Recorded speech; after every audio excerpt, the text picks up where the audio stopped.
Minha mãe era costureira, só que a minha mãe era aquela costureira de... Muito antigamente, ela não tinha molde, nada. Ela punha uma roupa em cima da outra, cortava e fazia. Entendeu? Assim que minha mãe fazia. Né? É. E aí fazia pra gente, ela sempre fez pra gente.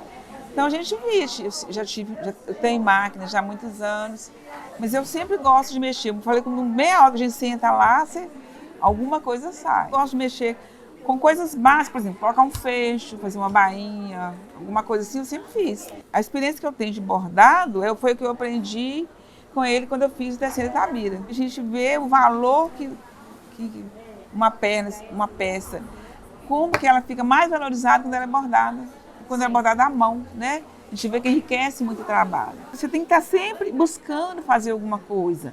Você não deve, assim, por exemplo, você tem às vezes um problema de saúde, você pensa, não, estou limitada, não posso fazer mais nada. Mas Deus deu a gente vários dons.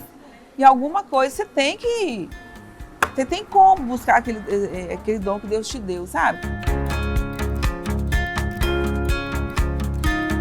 Você é altamente, né, politizado, engajado, e você tem críticas muito consistentes ao processo de produção de moda, né, no Brasil. Você usa até a expressão, né, a glamourização não tem nada a ver com a base. Como é que você trata essa temática em termos, né, do país, né, de Brasil e Minas Gerais, capital? Você é muito assertivo, né, nas críticas que fazem, e são críticas muito consistentes.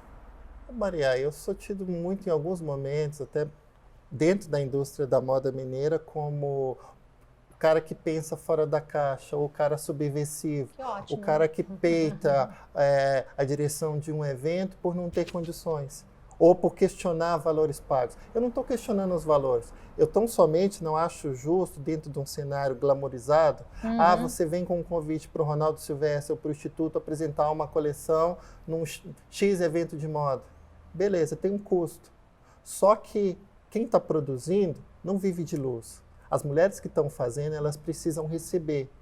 Então, eu não tenho, no meu pensamento, minha forma de agir é desonesto. Eu sacrificar o recurso que aquelas mulheres estão recebendo para poder pagar um evento. Para dizer que eu tive 8 minutos, que é o tempo médio que dura um desfile, para 8 minutos de glamorização, aconteci, fiz.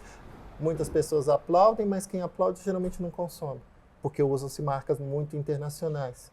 Então eu vejo muito nesse sentido. E o que diz assim, sobre a realidade da moda mineira, ela precisa ser reinventada, ela precisa ser humanizada. Porque não adianta a gente olhar e falar assim, vamos fazer projetos para os imigrantes, vamos fazer projeto para o trabalho escravo dos imigrantes dentro do país, dentro da indústria da moda, que é a que mais escraviza, sem olhar a periferia de Belo Horizonte, por exemplo, sem ver se aquelas comunidades, aqueles bairros que mais produzem, se aquelas mulheres estão legalizadas, se elas estão pagando benefício, o próprio INSS para aposentadoria, ou se elas estão recebendo o valor justo. Porque muitas empresas, o que elas fazem? É muito lindo a blusa que você fez.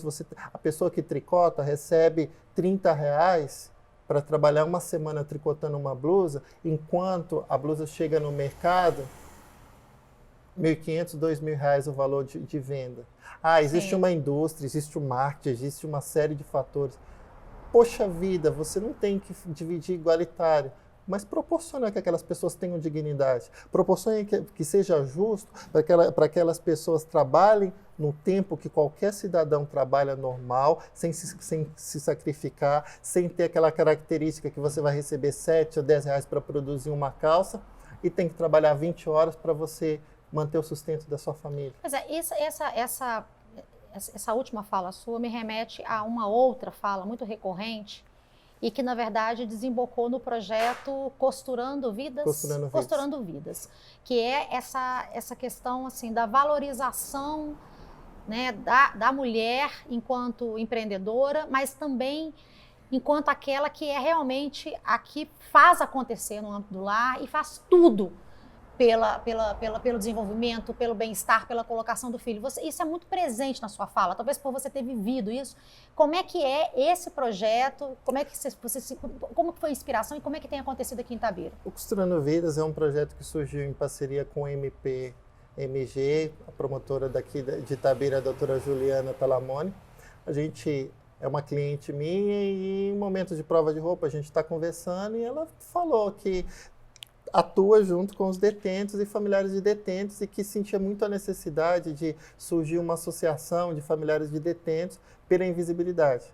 Então a gente propôs muito nesse sentido e assim, eu já tendo tido funcionárias que trabalhavam comigo que eram mães de detentos e via muito o desabafo delas, de colocar que a partir do momento que ela é uma mãe de detento, então ela é mais invisível ainda dentro da sociedade. O mercado de trabalho não aceita, mesmo ela sendo faxineira ou até mesmo diarista, ele começa a impor aquelas restrições.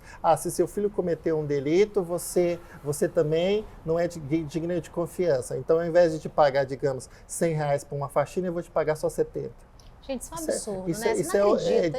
Isso é inumano. É desumanização, como é que cruel. O que você leva para... Aí a gente montou, porque o Instituto estava com a parte de doação, eu fui e falei, vamos fazer um questionamento, doutora Juliana.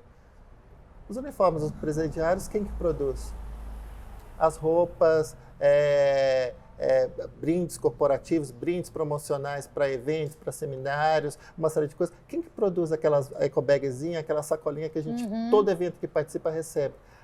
A gente não tem na nossa região, a gente não tem uma força. Então, por que a gente não pode possibilitar que tanto mães e esposas de detento tenham a chance de aprender um ofício? Porque o filho está cumprindo uma detenção, está ali num período assim de resgate, mas se ele encontrar ela diferente, se ele encontrar pessoas não só com uma autoestima, mas com chances e possibilidades de não permitir que os outros filhos ou até mesmo os netos sigam o mesmo caminho vicioso, não só do tráfico, mas da ilegalidade, como que a gente pode modificar? E aí o Costurando Vidas vem muito nesse sentido, em que a gente abre as possibilidades de ensinar um ofício para mães e esposas de detento.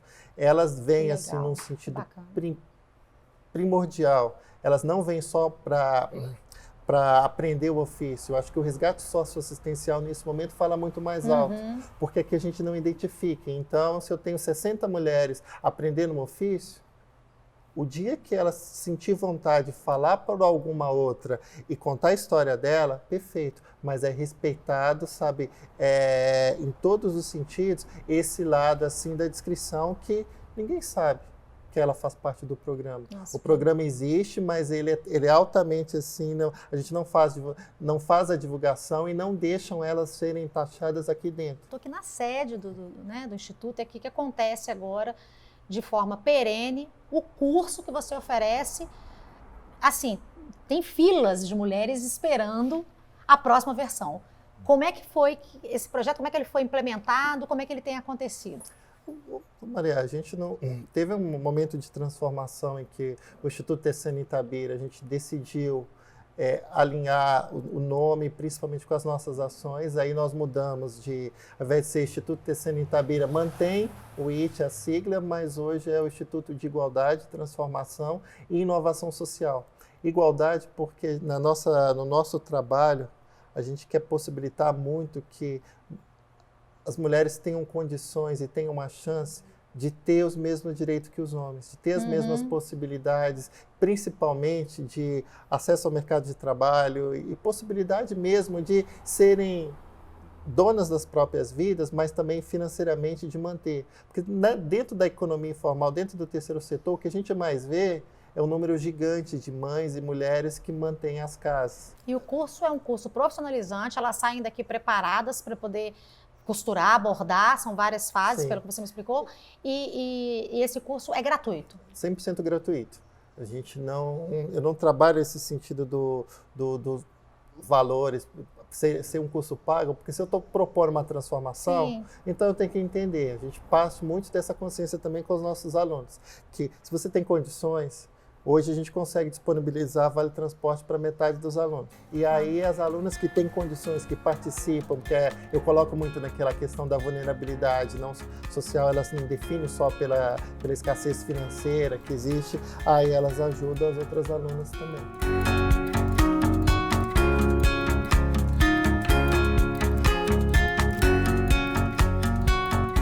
Conscientização das pessoas que se sentem invisíveis, que não só para o mercado de trabalho, mas que para a vida elas têm oportunidades, têm chance e têm valores.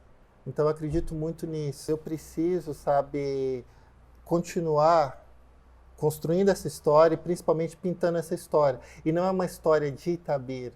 É uma história muito de Minas Gerais, é uma história que eu penso no Instituto IT, eu vejo ele replicado em cidades com alto índice de violência contra a mulher, como aconteceu em Goiânia, que a gente foi fazer alguns cursos. Eu vejo o Instituto IT replicando as ações, as atividades, mesmo que seja com outro nome, porque já existem outros projetos, mas ajudando a fortalecer e a mudar a realidade social também de periferias em Belo Horizonte, em grandes cidades do nosso estado.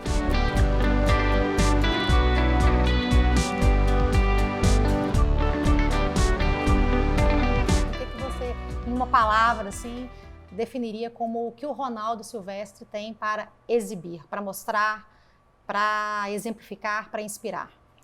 O ser exibido hoje é ser filho da Dona Eurídice, é levar a história de uma mulher que batalhou e que lutou e que sofreu boa parte da vida, mas que nunca perdeu a esperança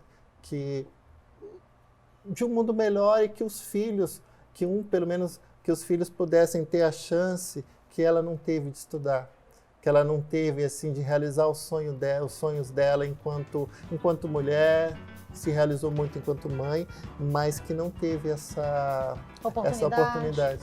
Então eu coloco muito a saber, hoje o exibido é o filho da Dona Eurídice.